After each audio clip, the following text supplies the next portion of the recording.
served in 6 out of the 7 club officer roles, as well as a club coach where he coached Blue Hen Toastmasters to select distinguished status, as a planner or presenter for several district conferences, and as a change agent for Nashua Hudson Toastmasters.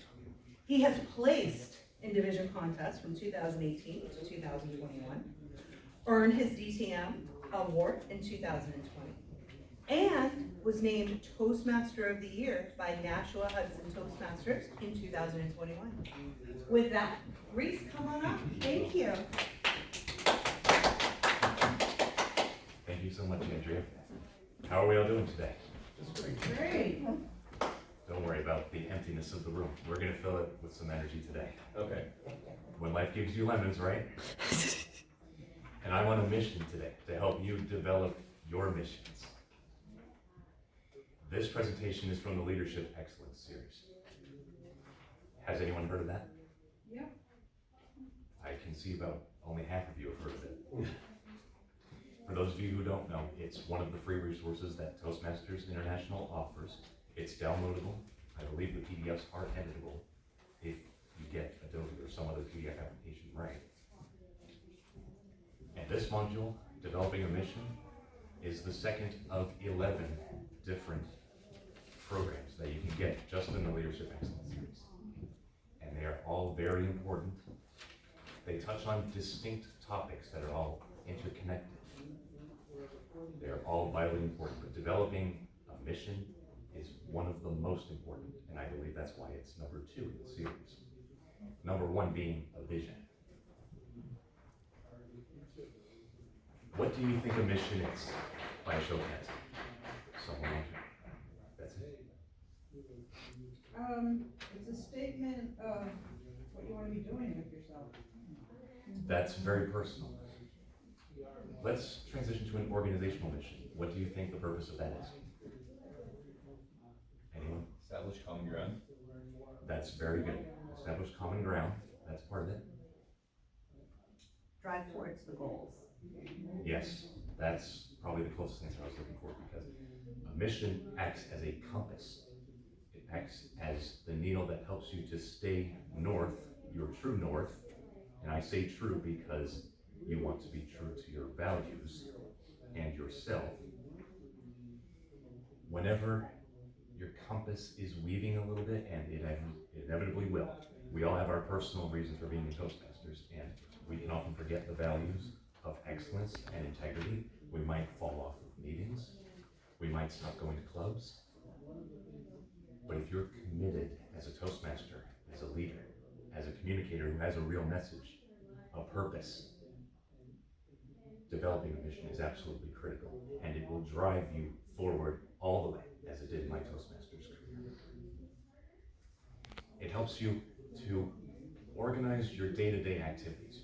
Whatever you list, there is one header that constitutes your mission statement, or at least an abbreviation of it. And why do you think 90% of small businesses fail? Tax. Incorrect. They lose their North Star. Excellent. They've forgotten the compass, they lead themselves astray, and everything falls apart. Now if you turn to page 2 of your handout, I will share with you 3 reasons why I believe in mission from my own personal experience in Toastmasters. First of all, in District 18 in Delaware and Maryland, I would go to district conferences there, and the energy was outstanding, exuberant, welcoming. Isn't that what you want here? I think we've done a fairly good job, but in my personal opinion, District 18 really sets the bar high. All of our officers are so high-spirited. Every second of it, every announcement, every contest, every workshop, you can feel it. It is contagious. And it's not just informational value, it is humor, entertainment, the things that make it very memorable. The second reason is, when I went to a new member orientation, we were given a paper like this, asking what our commitment to Toastmasters would be. I put it in 5 simple words: go all the way. To go all the way. It's just like signing a contract, and I was going to honor that contract with my life. I was in a club, I was blessed to be in a club with distinguished Toastmasters. One of them had been in Toastmasters for 35 years by that point when I first joined. And she had done everything, district director and everything beneath it. And I say this because without her influence, I would not have driven myself to this great success and stayed on this course. Of course, another big reason is personal growth. And that leads me to my next point, the third reason. The energy I received had compelled me to keep going. It acted as a catalyst for my personal change. I knew that I had communication skills to develop, leadership skills to refine after that. I needed a foundation of some sort. I had to put forth a grassroots effort to build myself from the ground up, because I knew that any of my past experiences had failed me in some way or another. Along the way, I realized I needed to have purpose. I needed to develop a mission for myself, and in turn, help others to develop their missions, whether it's for my club or beyond. I wore a lot of hats as a Toastmaster. This was my drive to be one of the best in the district, to serve it proudly. In contests, I was not only a contestant, I would also serve as a ballot counter, as a timer, not as a judge yet, but thanks to Sharon, I will tomorrow at the humor speech contest. I probably shouldn't have said that. I'm supposed to be anonymous. But it doesn't matter now. I was a presenter at multiple district conferences. I was a contestant in 3 different kinds of contests, a seminar presenter. Who's heard of the Advanced Communicator Gold Award? A few of you who have probably been in Toastmasters since the pre-pandemic at least. It was the legacy program. In the Advanced Communicator Gold, you had to do a seminar of some kind. I hosted a seminar on Zoom for 3 hours. I was dedicated to providing the maximum value, to doing it justice. My mission was to bring out all the details, to make sure everybody got something out of it. And with this mindset, I felt invigorated to keep doing more, to take a step up that staircase in my Toastmasters career, step by step by step. I feel like I'm on a very high floor right now, but I can go even higher. I'm an ambitious, driven individual. I will confess that awards do drive me. Especially after seeing you get your division director of the award, it makes me envious. And that's okay. To have some kind of virtuous motivation, or even kind of a selfish personal reason to begin with, is fine, as long as you have a purpose and you ultimately serve others. I spiraled upward. Now, how many of you want to walk that path in Toastmasters? Yeah. How many of you can see yourself spiraling up by taking on bigger and better roles, by pushing yourself out of your comfort zone? Now, who has been there and is proud of it? Oh, yes. Fellow Toastmasters, you have peers in your room who can attest to how beneficial and magnificent it is to keep going and not drop out of the organization after you get your first path done, or until you achieve a career goal. Now, I'd like to present a few examples of mission statements, and I quote Nike's: "To bring inspiration and innovation, to every athlete in the world. If you have a body, you are an athlete." The first statement is an action. The second statement is an inspirational note, something that can resonate with a total global audience. It is automatically empowering and invigorating. It compels you to buy their product because you know they mean business. As Jeff mentioned earlier today, if you start with your why, then the how becomes easier and the what becomes easier. Microsoft's mission statement is, "At Microsoft, our mission and values are to help people and businesses throughout the world realize their full potential." How many of you think that Microsoft has achieved its mission? Pretty good. It certainly did, starting in the 90s, when Windows 95 came out, and I'm sure pretty much all of us have been around for that, even if it's only just barely, like Franklin and I. But Microsoft is prominent in its industry. The Toastmasters Club mission is, the mission of a Toastmasters Club is to provide a mutually supportive and positive learning environment where all members feel comfortable and can develop their leadership and communication skills in a supportive environment to foster self-confidence and personal growth. I know that's not the exact wording, but it is along those lines. My club, Nashville Hudson Toastmasters, starts the day off with that club mission statement right off the bat because they recognize the importance of focus. How many of you can recount the Toastmasters mission statement by heart? Todd, I see you going like this, a little bit, yeah. And that's precisely the point. If you can't recount your mission statement by heart or your organization's mission statement by heart, perhaps you're not invested enough in it. Perhaps there is more value that you have not discovered within it. It's an unopened treasure chest that's full of goodies. And I'm not asking you to remember it word for word. I would not expect that. The gist of it, though, just enough to elevate yourself, to propel yourself, get up out of the chair and do something, to speak on the stage. That is good enough. Now, why is developing a mission important, especially in Toastmasters? Anyone? To have that guiding star. To have a guiding star, yes. What do people need? Direction. People need direction. Anything else?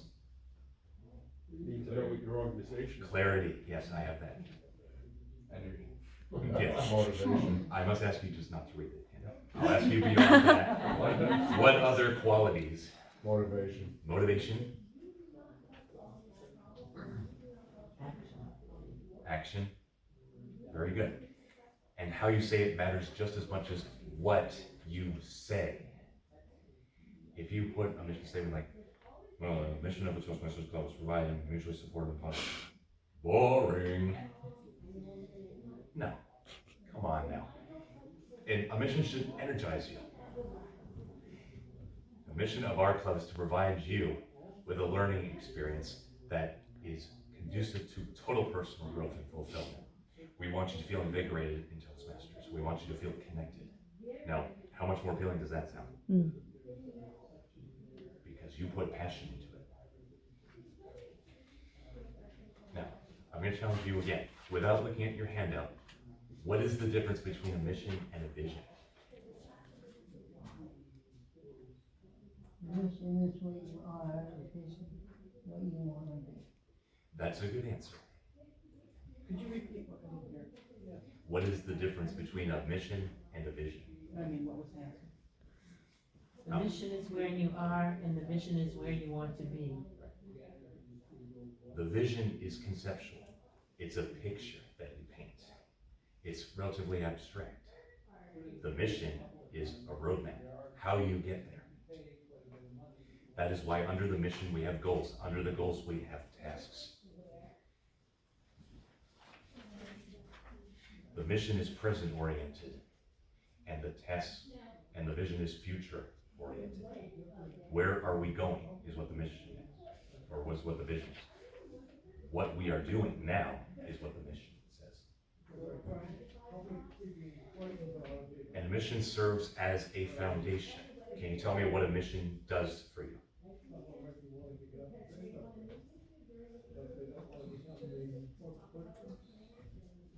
You judge your actions against it. It does give you direction. It says the purpose of your organization, what it does every day to serve your clients. What else does it describe? What would a mission make you think of? Your expectations. Sorry, Your expectations. expectations, yes, that's absolutely true. The values to the company, to the outside world. The values, yes. Values inside and out. People should feel like they know you, in a sense, that they are deeply connected, that you are trustworthy and competent. Now, mission reflects excellence, and excellence is one of the Toastmasters' values. Without excellence, you'll settle for mediocrity and not go very far. But with excellence, you're going to keep going and going and going and achieving and achieving and achieving and prospering and prospering and prospering. A virtuous cycle of action. A mission statement gives you affirmation. Affirmations translate into action. Actions bring results. Results make it easier for you to reaffirm yourself, and it's a virtuous cycle. In the case of a Toastmasters club, a mission is important because people need a distinct reason to visit your club, not just a club. What unique value does your club provide? What in speaking makes this club stand out? What is it about the advanced members that really makes them informative and credible as distinguished Toastmasters? What about how the club treats its newer members, its guests?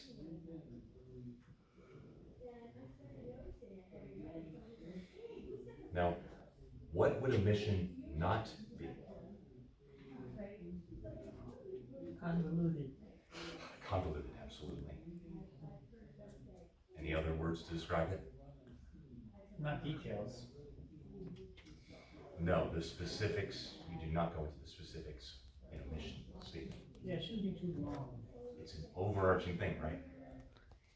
The specifics are safe for goals and tasks underneath the mission statement, right?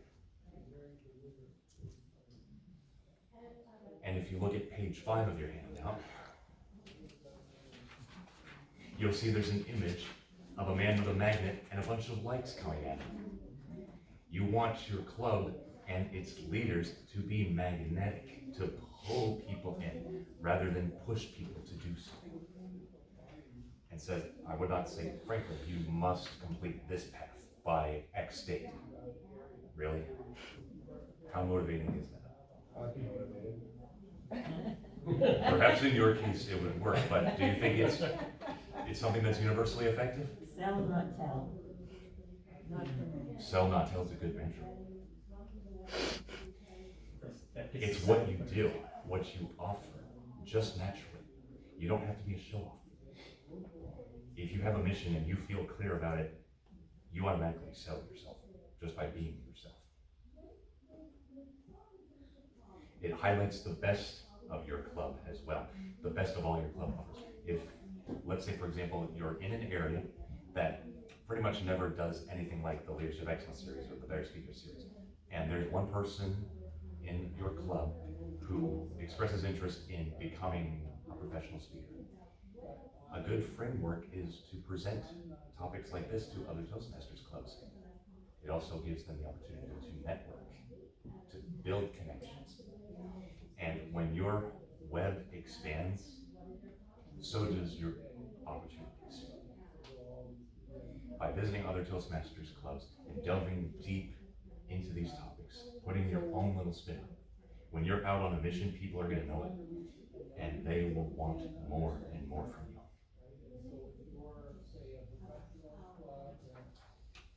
I can also say that a mission gives you that competitive edge.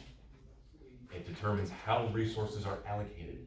What is the priority here? Is priority number 1 pushing members to get an educational award? Is priority number 1 getting a slate of officers? How do you know what comes first? You have to go back to the mission. Go back to your original purpose. Find out what matters most, what drew people in the first place. And I must say, if your mission is invigorating, it automatically attracts people. How many team members are needed in each task? That depends on the priority. If your highest priority is to get the club to embrace the principles of fellowship, perhaps you could establish a committee for that. And the more people that get involved, the greater the chance of success. That energy is going to spread and spread. How you start a movement is one person, he does a little dance, then someone else joins in, then you have 4 people doing it, then 8 people doing it, and it looks fun and invigorating. And suddenly everybody wants a piece of it. That's the kind of momentum and energy to create.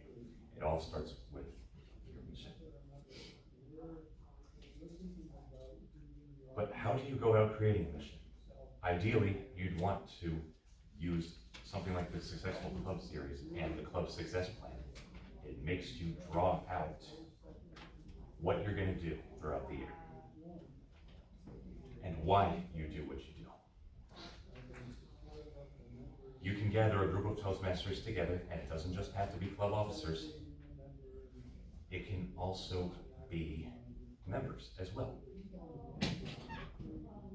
If you agree with the fact that new members can provide as much valuable intel as officers, raise your hand. Everybody should raise their hand. That's why we value members. The people who are new, they see things that we experienced Toastmasters may not see. That can contribute to our mission, our development. Thus, you can conduct a brainstorming meeting. Everybody sits at a table. They're all different colors, right? They each have their own opinions, their own personal reason for being there. But in the end, they'll all show the same color, the club color. And it could be many different colors. As long as there is a consensus, when everybody is synergistic, then you've got momentum. And you're going to ignite change. Now, I'd like to take a few minutes for us to do a couple of exercises. If you turn to page 7, I have given you sample formats for your club's mission statement and your personal mission statement as a Toastmaster.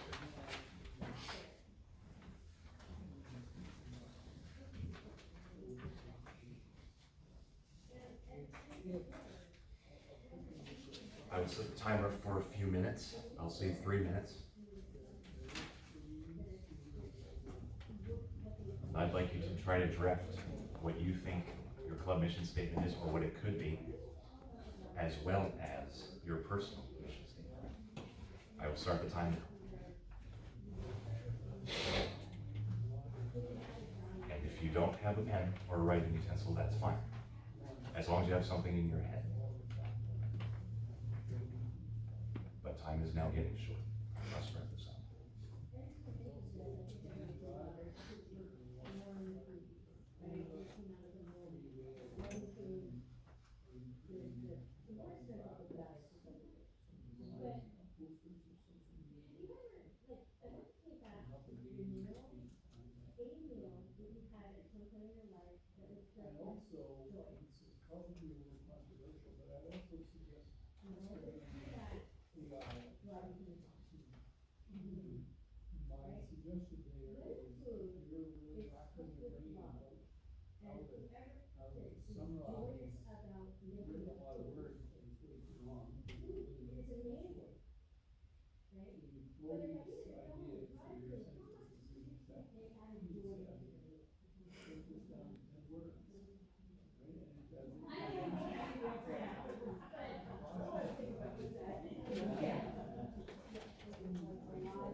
And that is time.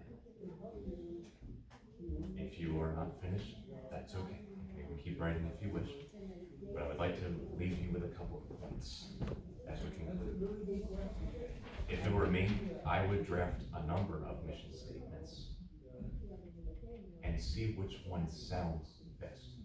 As a writer, you can trust your gut. What sounds most appealing to you about this? Do you really think it does it justice? Did I encompass all that I do, or that all that I will do? Do I know how to get there, or have a sense of how to get there? Does it clearly depict the goals that I have for myself or my club? Does it portray the goals of the overarching organization? Does it cause those involved to positively act?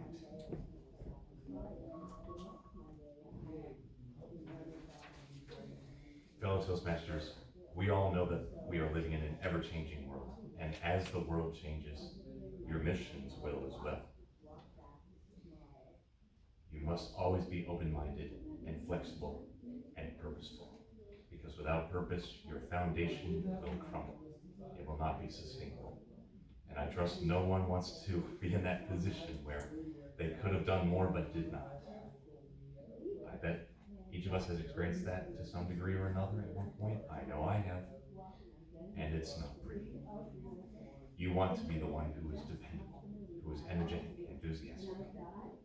Someone who can bring structure and vibrance, even out of chaos.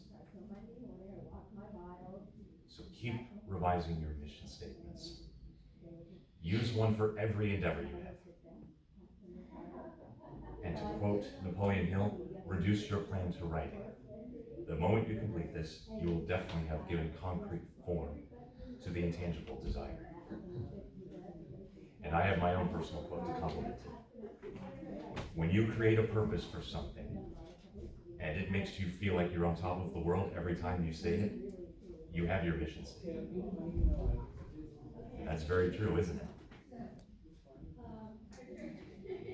That concludes my presentation. I have included some supplemental information. My email address is here. I ask that you use the Developing a Mission follow-up as a subject line for any evaluations or feedback that you have for me. Questions, concerns, anything, I'll take it. And I'll try to get back to you in 2 business days. And on page 9, you'll see a list of recommended resources, including Pathways resources and other sites that I like. MindTools.com provides a boatload of information. If you type in mission, you'll find a lot of articles that you can print out, you can download, you can read in a matter of minutes. And you'll notice below that there's a post-presentation commitment. Please draft your own or use the template given. And your evaluation is after that. If you would like, you can write your evaluations in your own time. I will be in the main ballroom mostly. When you've completed them, you can tear it off, put it in the box I have here. You are most welcome to take copies of the handout that I provided to take back to your clubs or to give to whoever you think needs them. And I thank you for being here today.